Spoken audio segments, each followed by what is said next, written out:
യേശുക്രിസ്തുവിൽ പ്രിയ സഹോദരി സഹോദരന്മാരെ, ഇന്ന് ദുഃഖവെള്ളിയാഴ്ചയാണ്. യഥാർത്ഥത്തിൽ ഈ വെള്ളിയാഴ്ച ദുഃഖവെള്ളി എന്നല്ല, രക്ഷയുടെ വെള്ളി എന്നാണ് നാം വിളിക്കേണ്ടത്. അതുകൊണ്ട് തന്നെ വലിയ വെള്ളിയാഴ്ച എന്നുള്ള ആ ഒരു നാമം അനുയോജ്യമായൊരു നാമമായി ഉപയോഗിക്കുന്നുമുണ്ട്. ഈ ക്രൂശാരോഹണം യേശുക്രിസ്തുവിൻ്റെ രക്ഷണീയ കർമ്മങ്ങളുടെ ഒരു മകുടമായി നിലനിൽക്കുന്നു. യേശുക്രിസ്തുവിൻ്റെ മരണം യഥാർത്ഥത്തിൽ എല്ലാവരുടെയും തലമുറകളുടെ മരണഭയം നീക്കി മരണത്തെ ഒരു സമർപ്പണമായി യേശുക്രിസ്തു രൂപാന്തരപ്പെടുത്തി. മഹത്വത്തിലേക്കുള്ള പ്രവേശനമായി അവിടുന്ന് വിളിച്ചു പറയുന്നുണ്ട്, എല്ലാം പൂർത്തിയായി. എല്ലാം പൂർത്തിയാക്കി ലോകത്തോട് വിട പറയാൻ സാധിക്കുക എന്നുള്ളത് വലിയൊരു ഭാഗ്യമാണ്. യേശുക്രിസ്തുവിൻ്റെ കുരിശിൽ നിന്ന് മുഴങ്ങുന്ന ഈ സ്വരം നമ്മെ നിരന്തരം വെല്ലുവിളിക്കുന്നുണ്ട്. എല്ലാം പൂർത്തിയാക്കി ഈ ലോകത്തോട് വിട പറയാനുള്ള ആ ഭാഗ്യം നമുക്കൊരോരുത്തർക്ക് ഈ ഭാഗ്യം ലഭിക്കണമേ എന്നാണ് നാം പ്രാർത്ഥിക്കേണ്ടത്. ഈ ലോകത്തിലേക്ക് നാം അയക്കപ്പെടുമ്പോൾ കൃത്യമായ ലക്ഷ്യത്തോടെയാണ് അയക്കപ്പെട്ടിരിക്കുന്നത്. ആ ദൗത്യം നിറവേറ്റാൻ എപ്പോഴും ഈ ക്രൂശിതൻ നമ്മെ പ്രചോദിപ്പിക്കട്ടെ എന്ന് ആത്മാർത്ഥമായി ഞാൻ പ്രാർത്ഥിക്കുകയാണ്. ഈ പീഡാനുഭവ സംഭവത്തിലെ ഒരു വില്ലനാണ് പീലാത്തോസ്. ദൈവമല്ലാതെ, യഹോവയല്ലാതെ രാജാവില്ല എന്ന് വിശ്വസിച്ചിരുന്ന ഒരു ജനസമൂഹത്തെ കൊണ്ട് സീസറല്ലാതെ രാജാവല്ല എന്ന് ഏറ്റുപറയിക്കാൻ അവന് സാധിച്ചു. അതിലൂടെ അവർക്ക് പറ്റിയ ആ ഒരു വീഴ്ച, ഇത് വലിയൊരു പ്രലോഭനമാണ്, ഇത് വലിയൊരു കെണിയാണ്.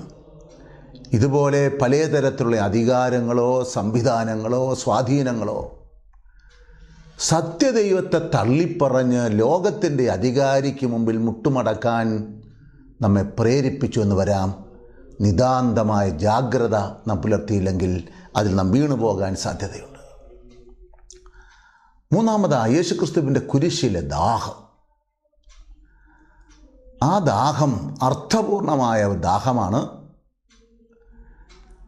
ദാഹജലം എപ്പോഴും നൽകുന്നവനാണ് ദൈവം. മരുഭൂമിയിൽ ദാഹജലം ഒരുക്കിക്കൊടുത്തു. ആഗാറിൻ്റെ നിലവിളിക്ക് പ്രത്യുത്തരമായി അവിടുന്ന് കിണർ കാണിച്ചു കൊടുത്തു, ജലം നൽകി. വരൾച്ചയിൽ നിന്ന് സംരക്ഷണം നൽകി. ഏലിയായുടെ കാലത്ത് അവിടുന്ന് മഴ പെയ്ച്ചു കൊടുക്കുന്നത് നാം കാണുന്നുണ്ട്. പക്ഷേ ഇവിടെ യേശുക്രിസ്തുവിൻ്റെ ദാഹം, അവിടുത്തെ സമർപ്പണം സമ്പൂർണ്ണമാക്കാൻ യഥാർത്ഥത്തിൽ സ്വർഗം അനുവദിച്ചു. പക്ഷേ ഈ ദാഹം നാം മനസ്സിലാക്കുന്നുണ്ട്, ശാരീരികമായ ഈ ഒരു ദാഹം ആത്മീയമായ ദാഹത്തിന് വഴിമാറി എന്നുള്ളതാണ്. ആത്മാക്കളുടെ രക്ഷയ്ക്ക് വേണ്ടി യേശുവിൽ നിറഞ്ഞു നിന്ന ആ ഒരു ദാഹം, ആ ദാഹം തീർക്കാൻ ഈ പീഡാനുഭവത്തിൻ്റെ സമ്പൂർണത, ഈ ഒരു ദാഹം അനിവാര്യമായിരുന്നു എന്നുള്ളത് നാം ഓർമ്മിക്കണം. നാം പലതും പരിത്യജിച്ചുകൊണ്ടാണ് രക്ഷയുടെ പാതയിലൂടെ സഞ്ചരിക്കാനും അനേകർക്ക് സ്വർഗീയ കൃപകൾ നേടിക്കൊടുക്കാനും സാധിക്കുന്നത് എന്നുള്ള പാഠവും തീർച്ചയായും ഈ ക്രൂശിതൽ നിന്നും നാം ഉൾക്കൊള്ളേണ്ടതുണ്ട്. കുരിശിലേക്കുള്ള വഴിയും പ്രിയപ്പെട്ടവരെ സാധാരണ ജീവിതത്തിൻ്റെ അനുഭവം തന്നെയാണ്. യേശുക്രിസ്തുവിനിവിടെ ഈ ഒരു യാത്രയിൽ, പീഡാനുഭവ യാത്രയിൽ സങ്കട കാഴ്ചകൾ മാത്രമല്ല, നമ്മെ സമാധാനപ്പെടുത്തുന്ന, യേശുവിനെ സമാധാനപ്പെടുത്തുന്ന, ആശ്വസിപ്പിക്കുന്ന, ധൈര്യപ്പെടുത്തുന്ന കണ്ടുമുട്ടലുകളും ഇവിടെയുണ്ട്. പരിശുദ്ധ അമ്മ, ശമയോൻ, വെറോനിക്ക, ഭക്തസ്ത്രീകൾ, ഇതൊക്കെ നമ്മുടെ ജീവിതത്തിൽ നമുക്ക് കണ്ടുമുട്ടാൻ സാധിക്കുന്നവരാണ്. ദൈവിക പദ്ധതിയുടെ ഭാഗമായി നമ്മെ ബലപ്പെടുത്താൻ സ്വർഗം ദാനമായി നൽകിയ പരിശുദ്ധ അമ്മയുണ്ട്. അമ്മയുടെ സാന്നിധ്യം നാം അനുഭവിച്ചറിയുകയും സംരക്ഷണം തേടുകയും ചെയ്യണം. നമ്മെ സഹായിക്കുന്ന ശമയോന്മാരുണ്ട്, അവരെ തിരിച്ചറിയണം. നമുക്ക് ആശ്വാസം പകരുന്ന വെറോനിക്കമാരുണ്ട്, നമുക്ക് വേണ്ടി നമ്മെ പ്രതി കരയുന്ന, അതൊരാശ്വാസമായി മാറ്റുന്ന ഭക്തസ്ത്രീകളുണ്ട്, അമ്മമാരുണ്ട്. ഇത് നമ്മെ സംബന്ധിച്ചിടത്തോളം കാണാതിരിക്കരുത് എന്നുള്ള ആ ഒരു യാഥാർത്ഥ്യം കൂടിയെന്ന് ഓർമ്മിക്കണം. അതുപോലെ തന്നെ മറ്റുള്ളവർക്ക് നാം ശമയോന്മാരാകാനും മറ്റുള്ളവരുടെ വാടിപ്പോയ മുഖത്തെ ഒന്ന് തുടച്ചെടുക്കാനും, സ്നേഹം കൊണ്ട് തുടച്ചെടുക്കാനും നമുക്ക് സാധിക്കണം.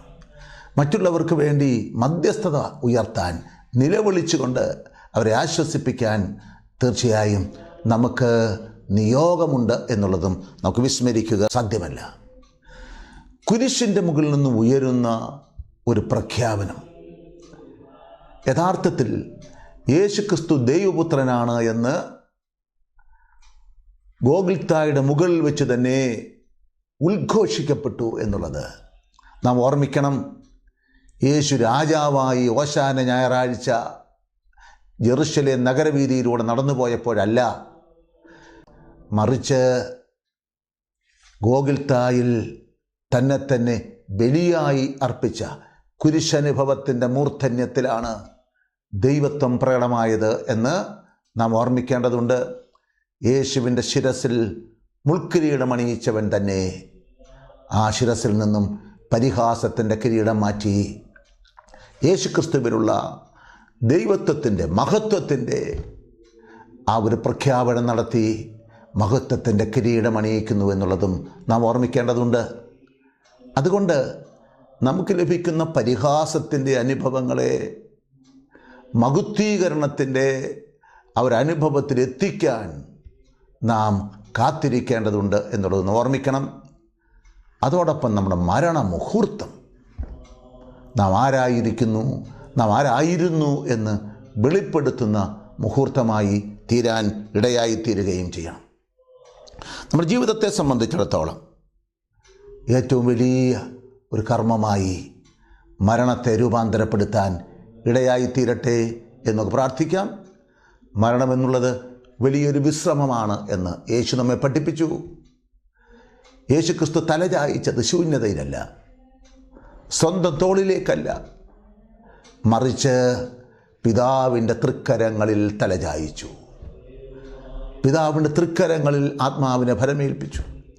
അതുകൊണ്ടാണ് ഒരു പൈതൽ അമ്മയുടെ മടിത്തട്ടിൽ ഉറങ്ങുന്നത് പോലെ യേശു കുരിശിൽ നമ്മയെല്ലാം സമാധാനപ്പെടുത്തിക്കൊണ്ട് യേശുക്രിസ്തു ഇങ്ങനെ ഈ കുരിശിൽ ആരോഹിതനായിരിക്കുന്നത്.